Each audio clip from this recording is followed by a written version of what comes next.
অনুশীলনী 1B 1 number প্ৰশ্ন হ'ল তলৰ পৰিমেয় সংখ্যাবোৰৰ যোগফল উলিয়া। ইয়াত 1 নম্বৰ দিছে -4/21, 2/7 এই দুটাৰ যোগফল কিমান হ'ব উলিয়াব লাগে। আমি 1 নম্বৰটো প্ৰথমত লৈছো। ইয়াত আমাৰ দুটা সংখ্যা আছে, ইয়াত আমি যোগ কৰিম -4/21 2/7। এতিয়া 21 আৰু 7ৰ লসাগু কিমান হ'ব উলিয়াব লাগে। 21 7 এই দুটাক আমি যদি 7 হৰণ কৰোঁ তেতিয়া ইয়াত 3 বাৰ যাব, ইয়াত এবাৰ, গতিকে 3 7 গুণে কিমান হ'ব, 3 7 গুণে 21 হ'ব লসাগু। তো ইয়াতে 21 লসাগু হ'ব। এতিয়া 21ৰে 21ক হৰণ কৰিলে এবাৰ যাব আৰু 1 দি -4ক পূৰণ কৰিলে -4 হ'ব, প্লাছ 7 ইয়াতে 21ৰ ভিতৰত 3 বাৰ যাব, 3 2 6 হ'ব। 6ৰ পৰা 4 বাদ গ'লে 2 থাকিব ওপৰত, তলত 21। এতিয়া আমি 2 নম্বৰটো লওঁ। 2 নম্বৰত আছে 8 divided by 5, -4/-4/15, 8/-5 plus -4/15। তো ইয়াতে আমাৰ কি হ'ব, লসাগু ল'ব লাগে। তো 15 আৰু 5ৰ লসাগু কিমান হ'ব, 5ৰে হৰণ দিলে 3 বাৰ এবাৰ, গতিকে 5 3 15 হ'ব ইয়াতে লসাগু। 5ৰে হৰণ দিলে 5ৰ ভিতৰত 15ৰ ভিতৰত 5 3 বাৰ যাব, 3 8 24 হ'ব। তো 24 হ'লে এই মাইনাছটো ইয়াতে থাকি যাব।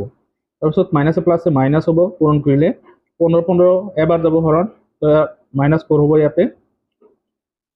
এতিয়া এই দুটা মিলি হ'ব কিমান, -28 divided by 15। এইটো হৈ গ'ল। এতিয়া 3 নম্বৰ।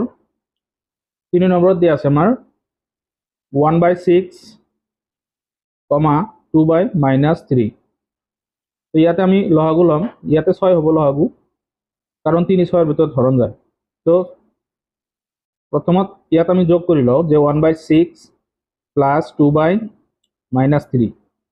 ইয়াত 6ৰ ভিতৰত হৰণ এবাৰ, 1 1 গুণে 1 হ'ব, মাইনাছে প্লাছে মাইনাছ, 3 দুবাৰ যাব, 2 2 4 হ'ব। তাৰপিছত ইয়াতে আমাৰ 6 হ'ল, 4ৰ পৰা 1 বাদ গ'লে -3 থাকিব, এইটো আনসাৰ হ'ব। এতিয়া আমি 4 নম্বৰটো লৈছো। 4 নম্বৰত আমাৰ দিয়া আছে -7, -6/11। তো ইয়াতে -7 plus -6/11। এতিয়া -7ৰ তলত মনে মনে আমি 1 বুলি ধৰিম। 1 আৰু 11ৰ লসাগু কিমান হ'ব, 11 হ'ব। তো 1 11ৰ ভিতৰত হৰণ যাব কিমান বাৰ, 11 বাৰ, গতিকে 11 7 গুণে 77 হ'ব। ইয়াতে মাইনাছে প্লাছে মাইনাছ, 11 11 কেনচেল, ইয়াত -6 হ'ব। এই দুটা মাইনাছত আছে, যোগ কৰিব লাগিব। তো ইয়াতে হ'ব -83 divided by 11। এতিয়া আমি 5 নম্বৰটো লৈছো। 5 নম্বৰত আছে -3/8, ইয়াত আছে 5/12, -6, -1/3। তো ইয়াতে আমি যোগ কৰোঁ -3/8 plus 5/12, তাৰপিছত প্লাছ 1/-6 plus -1/3। এতিয়া এই গোটেইকেইটা লসাগু ল'ব লাগে। লসাগু কিমান হ'ব আমি উলিয়াই লওঁ। প্ৰথমত 8 12 6 আৰু 3, এইকেইটা হৰণ কৰিম আমি। প্ৰথমত 2 এৰে দিওঁ, 2 ইয়াতে 4 বাৰ, ইয়াত 6 বাৰ যাব, 6ৰ ভিতৰত 3 বাৰ যাব, 3ৰ ভিতৰত নাযায়, নামাই দিলোঁ আমি। তাৰপিছত আকৌ হৰণ দিম আমি 2 এৰে, ইয়াত 3 বাৰ, 2 বাৰ যাব, ইয়াত যাব 3 বাৰ, 3ৰ ভিতৰত নাযায়, 3ৰ ভিতৰত নাযায়। এতিয়া আকৌ 2 এৰে দিলে ইয়াত এবাৰ যাব, 3ৰ ভিতৰত নাযায়, 3ৰ ভিতৰত নাযায়। আকৌ 3 এৰে দিলে এইখিনি, 3 এৰে দিলে এইবোৰ একবাৰ একবাৰ যাব, গতিকে আমি এইকেইটা পূৰণ কৰিলে লসাগু হৈ যাব। তো এই 3টা 2 পূৰণ কৰিলে 8 হ'ব, 3 8 24 হ'ব লসাগু। ইয়াতে 24 লসাগু হ'ব। 8 24ৰ ভিতৰত হৰণ যায় কিমান বাৰ, 3 বাৰ, 3 3 9 হ'ব। ইয়াতে মাইনাছ, প্লাছ 12 দুবাৰ যাব, 2 5 10, মাইনাছে প্লাছে মাইনাছ 6 4 বাৰ যাব, 4 1 4, মাইনাছে প্লাছে মাইনাছ 3 যাব 8 বাৰ, 8 1 8 হ'ব। ইয়াতে আমি মাইনাছ আৰু প্লাছ কেইটা একেলগ কৰিম। 10 আছে প্লাছত, মাইনাছত বাকী গোটেইকেইটা হ'ব। 8 4 12 আৰু 9 21 হ'ব, -21। 24 এতিয়া আমি 21 পৰা 10 বাদ গলে -11 থাকিব তলত 24 হ'ব এটো আছিল 5 নম্বৰ এতিয়া আমি 6 নম্বৰটো লৈছো 6 নম্বৰত আমাৰ আছে 14 -2/3 1/-3 -5/6 ইয়াতে আমি যোগ কৰো গটেকিটা 14 plus -2/3 plus 1/-3 plus -5/6 তো ইয়াতে আমি মনে মনে 1 বুলি ধৰিম এতিয়া লহাগু ল'ব লাগে এই 1 3 3 আৰু 6 তো 3 ও 6 এৰ ভিতৰত ধৰন যায় এই 3 ও যায় 1 ও যায় গতে 6 হ'ব ইয়াতে লহাগু 6 লহাগু হ'ব এতে 1 6 এর ভিতৰত 6 বাৰ যাব 6 6 14 গুণে কিমান হ'ব 6 14 গুণে হ'ব আমাৰ 84 তাৰপিছত মাইনাসে প্লাসে মাইনাস হ'ব 3 যাব 6 এৰ ভিতৰত দুবাৰ 2 2 গুণে 4 হ'ব মাইনাসে প্লাসে মাইনাস 3 যাব দুবাৰ 2 1 গুণে 2 মাইনাসে প্লাসে মাইনাস 6 এবাৰ যাব গতি ইয়াতে 5 হ'ব তাৰপিছত 84 মাইনাস এই গোটেইটা মাইনাসত আছে আমি যোগ কৰি দিও 4 2 6 6 5 11 তাৰপিছত ইয়াত 84 পৰা 11 বাদ দিও আমি 4 পৰা 1 গলে 3 আৰু 8 পৰা 1 গলে 7 মাইনাস মাইনাস না থাকে ইয়াতে তলত 6 হ'ব এইটোই आंसर হ'ব এতিয়া এইখিনি আছিল আমাৰ 1 নম্বৰ প্ৰশ্ন সমাধান এতিয়া 2 নম্বৰটো সমাধান কৰো হা 2 নম্বৰ প্ৰশ্নত কৈছে প্ৰথমটোৰ পৰা দ্বিতীয়টো বিয়োগ কৰা ইয়াৰ পৰা এইটো বিয়োগ কৰিব দিছে তো আমি 1 নম্বৰটো লৈছো 4, -2/3 ইয়াক বিয়োগ কৰিব লাগে 4 মাইনাস আমি -2/3 এইখিনি পৰা এইখিনি বিয়োগ কৰিব লাগে তাৰ কাৰণে আমি বিয়োগ চিন দিব লাগিব তাৰ পিছত পৰৰ তলত আমি মনে মনে 1 বুলি ধৰিম তো ইয়াত 3 আৰু 1 ৰ লহাগু 3 হ'ব 1 3 ৰ ভিতৰত 3 বাৰ হৰণ যায় 3 4 গুণ 12 হ'ব ইয়াতে মাইনাসে মাইনাসে প্লাস হ'ব ইয়াতে 3 3 ক্যান্সেল ইয়াত 2 হ'ব তো ইয়াত কি হ'ব 12 আৰু 2 যোগ কৰিলে 14 হ'ব তলত 3 এটো आंसर হ'ব এতিয়া 2 নম্বৰটো লৈছো 2 নম্বৰত আছে -3,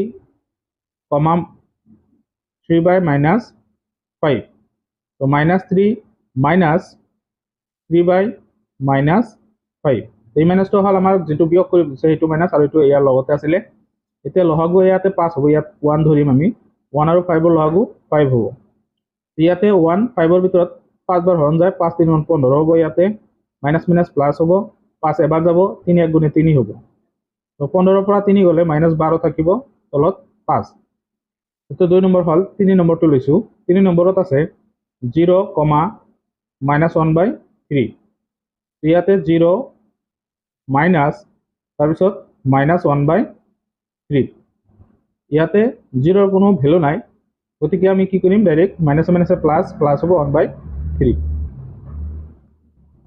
এতিয়া 4 নম্বৰটো লৈছো 4 নম্বৰত আছে 3/-16 -5/8 তো 3/-16 -5/8 এটা আমি 16 আৰু 8 ৰ লহাগু লম 16 8 ৰ লহাগু কিমান হয় এটা কথা হল 8 16 ৰ ভিতৰত হৰণ যায় আছে গতিকে ইয়াত ডাঙৰটো বা 16টো হ'ব কি লহাগু গতিকে 16 দিলো 16 ৰ ভিতৰত এবাৰ যাব 3 1 গুণে 3 হ'ব আৰু মাইনাসটো ইয়াতে থাকিব মাইনাস মাইনাস প্লাস হ'ব 8 16 ৰ ভিতৰত দুবাৰ যায় 2 5 গুণ 10 হ'ব তো 10 ৰ পৰা 3 গলে 7 থাকিব ওপৰত তলত 16 এতিয়া 5 নম্বৰটো লৈছো 5 নম্বৰত আছে 2 সমস্ত 3 ভাগৰ 4 তাৰপিছত কমা -3 3 সমস্ত 8 ভাগৰ 5 ইয়াত 4 ভাগৰ 3 আছে এতিয়া আমি এইকিটা কি কৰিম সমস্ত ভাঙি দিও 2 4 গুণ 8 8 যোগ 3 11 তলত 4 হ'ব তাৰপিছত মাইনাস কৰি দিছে মাইনাস দিলো 3 8 গুণ 24 পাছে 29 হ'ব তো -29 তলত 8 এতিয়া আমি ইয়াতে লহাগু লও 4 8 ৰ ভিতৰত হৰণ যায় গতিকে 8 হ'ব ইয়াতে লহাগু 8 4 8 ৰ ভিতৰত দুবাৰ যায় 2 11 গুণ 22 হ'ব আৰু মাইনাস মাইনাস পূৰণ কৰিলে প্লাস 8 8 ক্যান্সেল 29 হ'ব ইয়াতে এতিয়া দুটা যোগ কৰি দিও 2 9 11 1 2 2 4 1 5 তলত 8 এটো হৈ গল এতিয়া কি কৰিম আমি আমাৰ যেটো হেৰি আছে 6 নম্বৰটো লও আমি 6 নম্বৰত আমাৰ দি আছে 3/-4 সমস্ত 4 সমস্ত 3 ভাগৰ 2 কমা মাইনাছ 12 এইটো দিয়া আছে। এতিয়া আমি এইটো সমস্ত ভাঙি দিওঁ। 4 3 12, 2 14 হ'ব, ওপৰত তলত 3 মাইনাছ 12। এতিয়া 14 ডিভাইডেড বাই 3 মাইনাছ আৰু মাইনাছ 12 বিয়োগ কৰিব দিছে, সেই বিয়োগটো দিলোঁ। এতিয়া ইয়াৰ তলত 1 ধৰিলে 3 আৰু 1 লসাগু 3 হ'ব, কাৰণ 1 3 ৰ ভিতৰত হৰণ যায়। তেতিয়া আমি কি কৰিম, 3 ৰে 3 হৰণ কৰিলে এবাৰ যাব, 1 আৰু 14 পূৰণ কৰিলে 14 হ'ব। মাইনাছ মাইনাছ প্লাছ, ইয়াত 1 3 ৰ ভিতৰত 3 বাৰ হৰণ যায়, 3 বাৰ 36 হ'ব। এতিয়া 36 পৰা 14 বাদ গ'লে 22 থাকিব, তলত 3। এইটো আনসাৰ হ'ব। এইখিনি আছিল 2 নম্বৰ প্ৰশ্ন সমাধান। এতিয়া আমি 3 নম্বৰটো কৰোঁ আহা। 3 নম্বৰ প্ৰশ্নত কৈছে পূৰণ ফল উলিয়া। -3/20 ইনটু 40/63 মাইনাছ। এইটো পূৰণ কৰিব দিছে, পূৰণ কৰোঁ আহা। তো ইয়াতে আমাৰ প্ৰথমটো লৈছোঁ। ইয়াত আমি কি কৰিম, যে যদি হৰণ যায় আমি হৰণ দি দিম। তো 3 ইয়াতে হৰণ যায় যে দুবাৰ আৰু এবাৰ। তাৰপিছত 20 40 ৰ ভিতৰত হৰণ যায় 2 বাৰ। তো মাইনাছ আৰু মাইনাছ কেঞ্চেল গ'ল, ওপৰত 2 থাকিল, তলত 21। এইটো 1 নম্বৰ গ'ল। এতিয়া 2 নম্বৰটো আমি লৈছোঁ।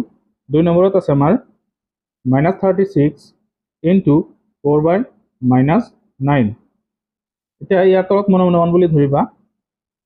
ইয়াত 9 36 ৰ ভিতৰত হৰণ যাব 4 বাৰ। ইয়াৰ তলত 1 ৰ'ল, 1 ইয়াতে থাকিব, 1 1 গুণ 1 হ'ব, 1 লিখিব নালাগে কাৰণ মনে মনে তলত 1 থাকেই। এতিয়া 4 4 গুণ 16 হ'ব, 16। এতিয়া মাইনাছ মাইনাছ কেঞ্চেল গ'ল। এতিয়া আমি 3 নম্বৰটো লৈছোঁ। তো 3 নম্বৰত আছে 4/25 ইনটু -15 ডিভাইডেড বাই 16 ইনটু 100। ইয়াত এইখিনি আছে। তো 25 100 ৰ ভিতৰত হৰণ যাব 4 বাৰ। 4 16 ৰ ভিতৰত 4 বাৰ হৰণ যায়। তো ইয়াতে -15 ওপৰত ৰৈ গ'ল, তলত 4। তাৰ লগত ইয়াতে আমাৰ 4 আছে। তো 4টো আমি ইয়াতে পূৰণ কৰি দিছোঁ। এতিয়া এই 4 কেঞ্চেল গ'ল, -15 হ'ব এনসাৰ। এতিয়া আমি 4 নম্বৰটো লৈছোঁ। 4 নম্বৰত আছে -10 ইনটু -1 ইনটু -1/5 ইনটু -1/2। ইয়াতে পূৰণ কৰিলে 5 10 ৰ ভিতৰত হৰণ যাব 2 বাৰ, 2 আৰু 2 কেঞ্চেল হ'ল। এতিয়া মাইনাছ মাইনাছ প্লাছ, প্লাছ আৰু মাইনাছে মাইনাছে প্লাছ। তো ইয়াত গোটেইখিনি প্লাছত হ'ব, কাৰণ যুগ্ম সংখ্যক প্লাছ মাইনাছ চিন থাকিলে প্লাছ হয়। মাইনাছ এই দুটা পূৰণ কৰিলে প্লাছ হ'ব, মাইনাছ এই দুটা পূৰণ কৰিলে প্লাছ হ'ব, আৰু প্লাছে প্লাছে প্লাছ হ'ব। গতিকে 2 ইয়াতে কি ৰ'ল, তলে একো নাই, 1 1 গুণ 1, গতিকে ইয়াতে এনসাৰটো হ'ব 1। এতিয়া আমি কি কৰিম, 5 নম্বৰটো লৈছোঁ। 5 নম্বৰটো হ'ল 36/-5 -2/9 আৰু -40। এতিয়া কথা হ'ল 9 36 ৰ ভিতৰত হৰণ যাব 4 বাৰ, 5 40 ৰ ভিতৰত 8 বাৰ হৰণ যাব। এতিয়া তলত একো নাই, তো মাইনাছ আৰু মাইনাছ কেঞ্চেল যাব, এইটো মাইনাছ থাকি যাব। তো মাইনাছটো ৰৈ গ'ল, 4 8 গুণে 32 আৰু 32 দুগুণে 64 হ'ব এনসাৰ। এতিয়া আমি এইখিনি আছিল আমাৰ 3 নম্বৰ প্ৰশ্ন সমাধান। এতিয়া আমি 4 নম্বৰটো সমাধান কৰোঁ আহা। 4 নম্বৰ প্ৰশ্নত কৈছে হৰণ ফল উলিয়া। 3 হৰণ 1/-4। গতিকে এইটো আমি লৈছোঁ, 1 নম্বৰটো লৈছোঁ। এইটো হ'ল 1 নম্বৰ, 3 হৰণ 1/-4। তো 3 ইয়াতে কি কৰিম, ইয়াতে পূৰণ কৰিম আমি। তো এইটো উল্টি যাব, পূৰণ কৰিলে কি হ'ব, সংখ্যাটো উল্টি যাব তেতিয়া। তো 1টো তলত আহিব। তো এনেও 1টো লিখিব নালাগে, তলত মনে মনে থাকে। 3 4 গুণ এই দুটা পূৰণ হ'লে 12 হ'ব। তো -12। তো 2 নম্বৰটো লৈছোঁ। এতিয়া 2 নম্বৰত আছে আমাৰ -13 ডিভাইডেড বাই 14 হৰণ -26 ডিভাইডেড বাই 5। এতিয়া -13 ডিভাইডেড বাই 14 পূৰণ, এইটো উল্টি যাব তেতিয়া পূৰণ দিলে, -5/-26। তো মাইনাছটো আমি ইয়াতেও দিব পাৰোঁ, কোনো কথা নাই। এতিয়া হৰণ গ'লে হৰণ দিব লাগিব। যেতিয়া আৰু ইয়াতে হৰণ যায় 2 বাৰ, এই মাইনাছ মাইনাছ পূৰণ কৰিলে প্লাছ হ'ব। এতিয়া আৰু হৰণ নাযায়, 2 14 গুণে তলে তলে পূৰণ কৰিলে 28 হ'ব, আৰু ওপৰত মাইনাছ মাইনাছ প্লাছ হ'ল, ওপৰত 5 থাকিব। এতিয়া 3 নম্বৰটো লৈছোঁ। 3 নম্বৰত আছে -49 হৰণ 7/12। ইয়াতে আমাৰ -49 পূৰণ 12 ওপৰত যাব, 7 তলত আহিব। এতিয়া 7 49 ৰ ভিতৰত হৰণ যাব 7 বাৰ। তো 7 -7 ইনটু 12। ইয়াতে পূৰণ কৰিলে 7 দুগুণে 14 4, 7 1 গুণ 7 1 8। তো -84 হ'ব। 4 নম্বৰটো লৈছোঁ। 4 নম্বৰত আছে 4/-21 হৰণ 40। তো ইয়াতে 4/-21, 40 তলত 1 আছে মনে মনে। তো এইটো যদি আমি পূৰণ কৰি দিওঁ হৰণটো, তেতিয়া 1টো ওপৰত যাব আৰু 40 তলত আহিব। এতিয়া 4 40ৰ ভিতৰত 10 বাৰ হৰণ যায়। এতিয়া এইখিনি আমি পূৰণ কৰি দিওঁ, ওপৰত 1 ৰৈ গ'ল। তো 10 আৰু 21 পূৰণ কৰিলে -210 হ'ব। এতিয়া 5 নম্বৰটো আমি লৈছোঁ। 5 নম্বৰটো হ'ল -3 সমস্ত 5/1 আৰু হৰণ -4 সমস্ত 8/3। ইয়াতে আমি সমস্ত ভাঙি দিওঁ। 3 5 15 1 16, -16 ওপৰত হ'ব, তলত 5 হৰণ ইয়াতে যদি আমি ভাঙি দিওঁ 4 8 32, 3 35 8 তলত। এতিয়া -16/5, 16/5 এইটো উল্টি যাব, তেতিয়া 8/-35 হ'ব। এতিয়া যদি কটাকটি যায় তেতিয়া কৰিব লাগিব। এতিয়া দেখা যায় আছে ইয়াতে কটাকটি নাযায়, যে তলে ওপৰে পূৰণ কৰিব লাগিব। তেতিয়াহ'লে 5 5 গুণ 25ৰ 5, 5 3 গুণ 15, 2 17। তো মাইনাছ মাইনাছ কেঞ্চেল যাব। এতিয়া 8 6 গুণ 8, 8 6 গুণ 48ৰ 8, হাতত 4, 8 গুণ 8, 4 আৰু 12, 128। এতিয়া এইটোৱে এনচাৰ হ'ব। তো এইখিনি আছিলে আমাৰ অনুশীলনী 1Bৰ প্ৰশ্নৰ সকলোবোৰ প্ৰশ্নৰ সমাধান। ভিডিঅ'টো আজি ইমানতে সামৰিছোঁ। যদি ভিডিঅ'টো ভাল লাগে প্লিজ চেনেলটো ছাবস্ক্ৰাইব কৰি দিব। ধন্যবাদ।